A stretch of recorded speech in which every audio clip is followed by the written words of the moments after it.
Bonjour à tous, je suis Céline Baron, psychopraticienne certifiée, sophrologue certifiée et également coach en suppression des croyances limitantes. Et je vous accueille ici aujourd'hui dans mon cabinet à Vichy pour vous parler d'un sujet qui me tient à cœur, que je nomme les 6 C. Les 6 C sont ces ingrédients qui sont nécessaires pour que la relation et l'alliance thérapeutique entre le sophrologue ou le psychopraticien et son client se déroulent de la meilleure des façons et pour amener le client bien sûr à un déblocage de ses soucis peut-être émotionnels et surtout vers la réalisation et la concrétisation de ses objectifs, de ceux qui sont définis lors de la première consultation, lors de la première anamnèse. Alors, les 6C, qu'est-ce que c'est? Ce sont ces ingrédients, comme je vous l'ai dit, qui doivent être là et qui doivent se tisser et s'amplifier au fur et à mesure, en tout cas être présents tout au long de la thérapie et des séances, que ce soit des séances de sophrologie où on se relaxe beaucoup ou plutôt des séances de psychopratique où on va cheminer ensemble à trouver des solutions à des problèmes, des blocages émotionnels, psychologiques. Alors, les 6C, qu'est-ce que c'est? Alors, déjà, c'est la cure, le C de cure. Ensuite, le C de compassion, le C de compétence, bien sûr. Ensuite, le C de communication, de courage et bien sûr de nos objectifs, c'est le contrat. Voilà. Alors, les 6C, je vais vous en parler un peu plus en détail.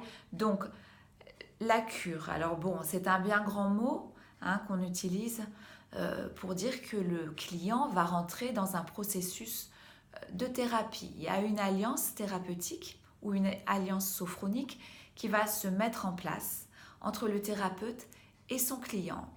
On va travailler dans un cadre, bien entendu, complètement empathique, sécurisé, rassurant. Ce travail est cadré et la cure va pouvoir s'effectuer de la meilleure des façons à partir du moment où le thérapeute, donc que ce soit un sophrologue ou un psychopraticien ou tout autre thérapeute, va chercher à comprendre pourquoi son client vient, pourquoi il revient et quels sont bien entendu ses objectifs. Voilà.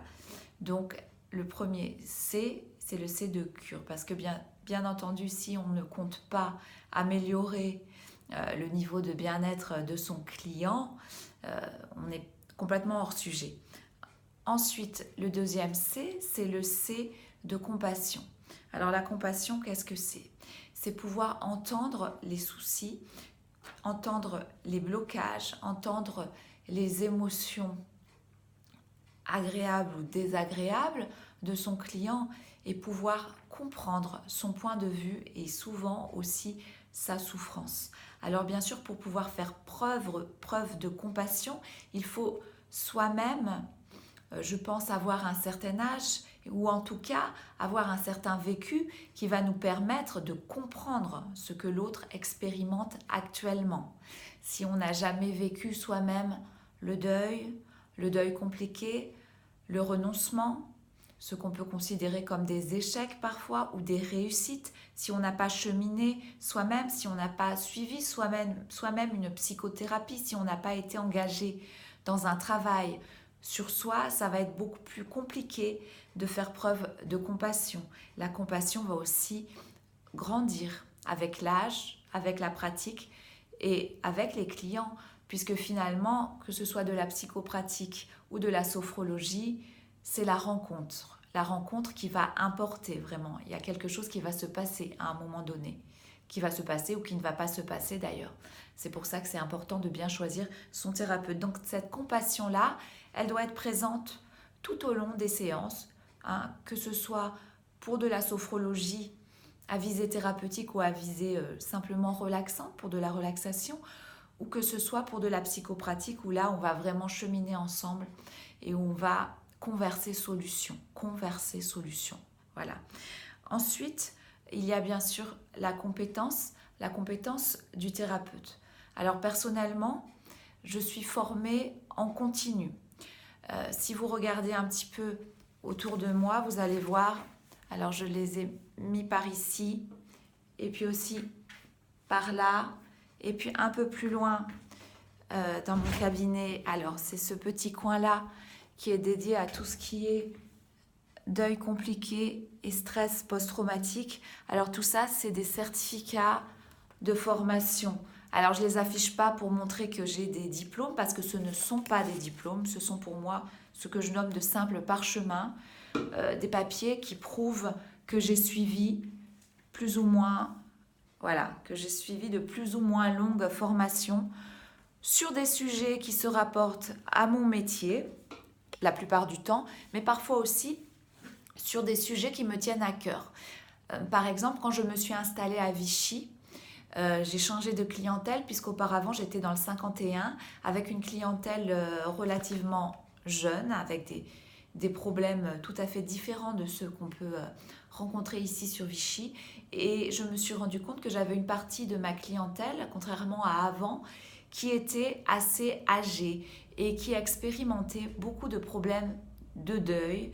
Et dans ces deuils, il y avait bien sûr des deuils normaux et aussi des deuils plus ambigus, des deuils compliqués. Donc j'ai décidé de me former aux 3 niveaux de deuil compliqué afin de mieux comprendre ses clients. Voilà, récemment je me suis également formée afin de pouvoir lancer mon offre de coaching. Je me suis formée à la suppression des croyances limitantes. Voilà, je me suis également formée à plusieurs niveaux de stress post-traumatique.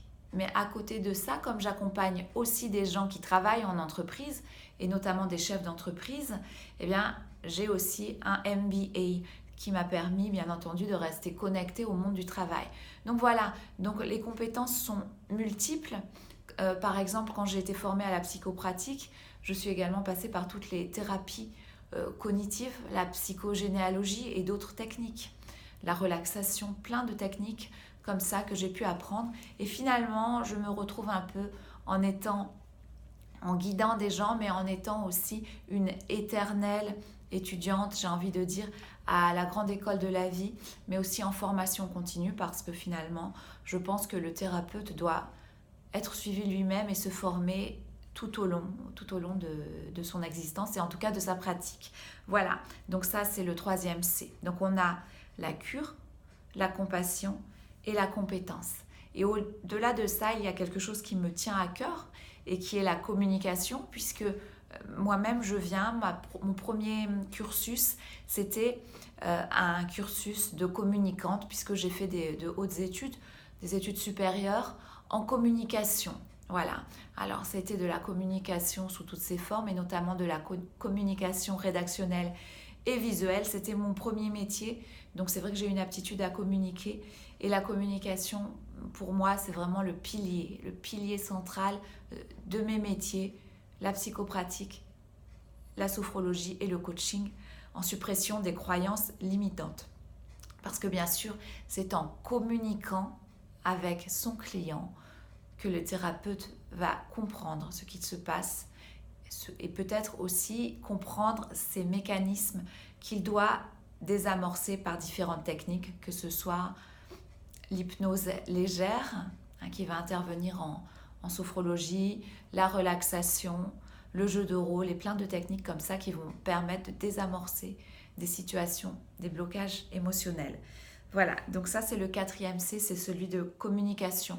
Ensuite, j'ai ajouté le 5e C, c'est celui de courage. C'est le courage, parce que je crois simplement que le thérapeute doit avoir en lui une certaine dose de courage, et c'est pour ça que c'est important qu'il ait vécu lui-même des situations complexes dont il a appris à se sortir lui-même parfois, ou en tout cas sur lesquelles il a pu réfléchir et avec lesquelles il a pu cheminer.